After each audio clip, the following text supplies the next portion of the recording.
তারাপীঠের ঘটনার রেশ কাটতে না কাটতেই কলকাতায় অগ্নিকাণ্ডে 9 জনের মৃত্যু।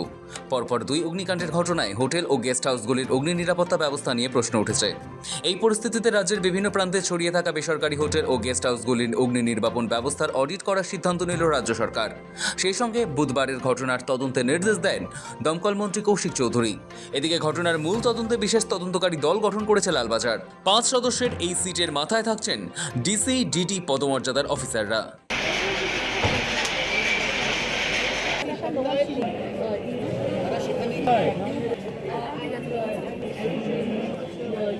নিউ মার্কেটে এই অগ্নিকাণ্ডের সার্বিক পরিস্থিতি নিয়ে বুধবার রাজ্যের মুখ্যমন্ত্রী শুভেন্দু অধিকারীর সঙ্গে দীর্ঘ আলোচনা করেন দমকল মন্ত্রী কৌশিক চৌধুরী। আলোচনার পর ক্ষোভ প্রকাশ করে মন্ত্রী দাবি করেন, পূর্বতর তৃণমূল সরকারের চরম অবহেলা ও গাফিলতির কারণেই আজ এই বিপজ্জনক পরিস্থিতির সৃষ্টি হয়েছে। তাদের আমলে প্রশাসনিক ব্যর্থতা ও অভিশাপের মাসুল এখন বহন করতে হচ্ছে। পূর্ণাঙ্গ তদন্তের জন্য কমিটি দরকার, কমিটি গঠন হবে। কোনোভাবেই আমরা এড়োচ্ছি না। আমরা উপযুক্ত ব্যবস্থা নেব। কেন এটা হচ্ছে দেখে আমরা উপযুক্ত ব্যবস্থা নেব। এবং আর শুধু এই চত্বরেই প্রচুর হোটেল এরকম আছে যেখানে এইভাবে ঘিঞ্জি পরিবেশের মধ্যে, ঘিঞ্জি এলাকার মধ্যে আপনার অগ্নিকাণ্ডের মুহূর্ত বর্ণনা করতে গিয়ে প্রত্যক্ষদর্শীরা জানিয়েছেন, আগুন লাগার পর হোটেলের কোনো অ্যালার্ম বা ফায়ার অ্যালার্ম বাজেনি। ফলে বিপদের কথা বুঝতেই অনেক দেরি হয়ে যায়। হোটেলের প্রধান সিঁড়ির কাছেই প্রথম আগুন ধরে যাওয়ায় নামার পথ বন্ধ হয়ে গিয়েছিল। জরুরি পরিস্থিতিতে লিফটের কাছে গিয়ে দেখা যায় লিফটও সম্পূর্ণ বন্ধ। উপরন্তু বিপদ কাটানোর জন্য হোটেলের কর্মীর কাউকে পাশে পাওয়া যায়নি বলে অভিযোগ তোলেন আবাসিকরা।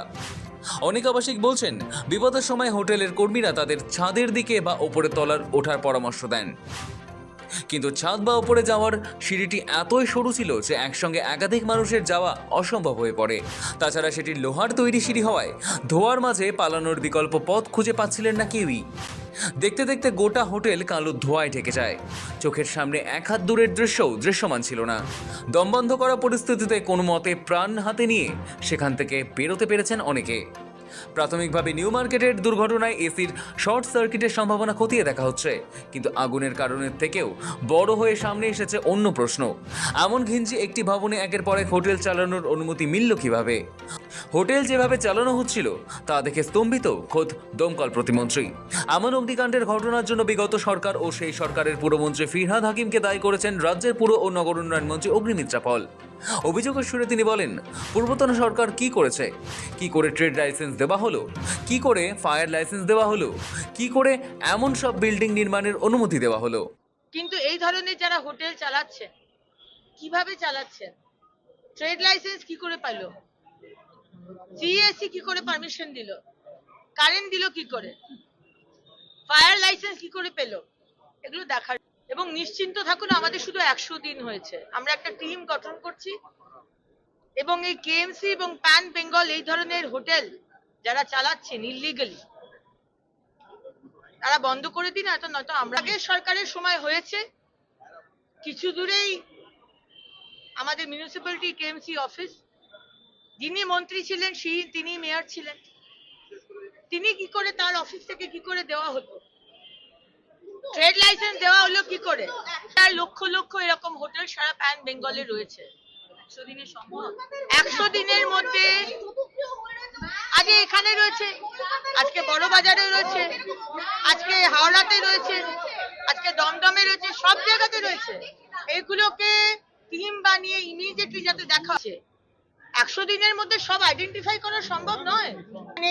এই ধরনের ঘটনা হয়েছে, সরকার এবং মাননীয় মুখ্যমন্ত্রী এগিয়ে আসেন।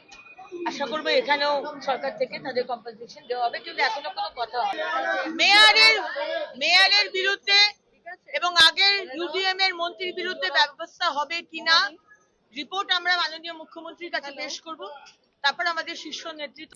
জবাবে কলকাতা বন্দরের বিধায়ক তথা প্রাক্তন মেয়র বলেন, ফায়ারের কোনো লাইসেন্স ছিল কিনা, অডিট হয়েছিল না হয়নি, সেটা দেখার দায়িত্ব দমকল দফতরের। রাজ্যের পুরমন্ত্রী অগ্নিমিত্রা পালের বক্তব্যকে রাজনীতি আখ্যা দিয়ে তার স্পষ্ট বক্তব্য, কাউকে দোষারোপ করে কোনো লাভ নেই। বরং এ জাতীয় দুর্ঘটনা রোধে সারা দেশ জুড়ে একটি সুনির্দিষ্ট এসওপি তৈরি হওয়া প্রয়োজন বলে তিনি মনে করেন। এটা হচ্ছে পলিটিক্স। আমি কিন্তু যখন আমৃতে কতগুলো মানুষ মারা গেল, আমরা রেস্কিউ করেছি, তার ব্যবস্থা করি, কিন্তু আমরা কারোর উপর দায় ফায়ে চাপাই। দিল্লির হোটেলেও তো মারা গেছে এই জুন মাসে, অত বড় একটা অগ্নিকাণ্ড 22 জন 23 জন মারা গেছে। দেখুন, দোষ দেওয়া, দোষ করা, আমি দিল্লির সরকারকে দোষ দেবো, বিজেপি আমাকে দোষ দেবে, এই দোষ দেওয়া নিয়ে আবার এক বছর বাদে আবার আমরা বিজেপির বিরুদ্ধে বলবো, এটাতে সমস্যার সমাধান হবে। সমস্যার সমাধান হচ্ছে যে আমিও একবার একটা এখানে কমিটি হয়েছিল, তাকে রেকমেন্ড করেছিলাম যে থার্ড পার্টি একটা অডিট ফায়ার ডিপার্টমেন্টের থেকে করা উচিত এবং রেগুলার ইন্টারভ্যালে প্রত্যেক বছর একটা অডিট রিপোর্ট না দিলে সেটাকে ক্লোজার নোটিশ দেওয়া উচিত। সেই মতন কিছু রেস্টুরেন্টের হয়েছিল, কিন্তু এই হোটেলটার হয়েছিল কি না জানি না। তো নিয়ম হচ্ছে যে একটা অডিট রিপোর্ট দেওয়া উচিত এবং থার্ড পার্টি একটা অডিট করা উচিত। গভর্নমেন্টের পক্ষে যা স্টাফ, যে কোনো গভর্নমেন্ট, সেটা এই গভর্নমেন্টেরও যা স্টাফ, তাতে পর্যাপ্ত না যে সব বসে বসে নিজেরা চেক করবে। কিন্তু একটা থার্ড পার্টি যেরকম কর্পোরেশন তাদের বিল্ডিং প্ল্যানের ক্ষেত্রে যেরকম আর্কিটেক্টদের একটা লাইসেন্স দেয়, সেই লাইসেন্সের বেশি যে বিশ্বাসে তারা বিল্ডিংগুলো প্ল্যান পাস করে তাদের তত্ত্বাবধানে থাকে, ঠিক সেইভাবে ফায়ার ডিপার্টমেন্ট একটা থার্ড পার্টি অডিট থাকা উচিত। ঘটনা তো ঘটবে, তাহলে আমি অপোজিশনে রয়েছি, এক বছর বাদে আবার ওনার উপরে দায়িত্ব দেবো, তাতে কোনো কাজ হবে না। কাজটা হচ্ছে যে কীভাবে আর যাতে না হয় সেটা দেখা। কলকাতার বুকে দাঁড়িয়ে রয়েছে একাধিক ছোট হোটেল, একেবারে ঘুপচি ঘর, সরু সিঁড়ি, অধিকাংশেরই ভাড়া 500-র মধ্যে। তাই পকেটের কথা ভেবে আর নিরাপত্তার কথা চিন্তা না করেই অনেকেই সেখানে থাকেন। তার পরিণতি কতটা ভয়ঙ্কর হতে পারে তা বুধবার সকালে ফের দেখল তিলোত্তমা। স্থানীয় ব্যবসায়ীরা জানাচ্ছেন, হোটেলের নন এসি ঘরের ভাড়া 500 থেকে 600 টাকা, এসি ঘর পাওয়া যায় 800 টাকায়। ফলে বাংলাদেশ থেকে চিকিৎসার জন্য কলকাতায় আসা বহু মানুষ এই হোটেলে থাকেন, কারণ একটাই, সস্তা। আর পয়সা বাঁচাতে গিয়ে প্রাণের তোয়াক্কা করার কথা কারোর ভাবনাতে আসে না। আর তার পরিণতি কি হতে পারে তা আরও একবার চোখে আঙুল দিয়ে দেখিয়ে দিল শিখা ইন। সৌভিক চ্যানেলের রিপোর্ট, সময় কলকাতা।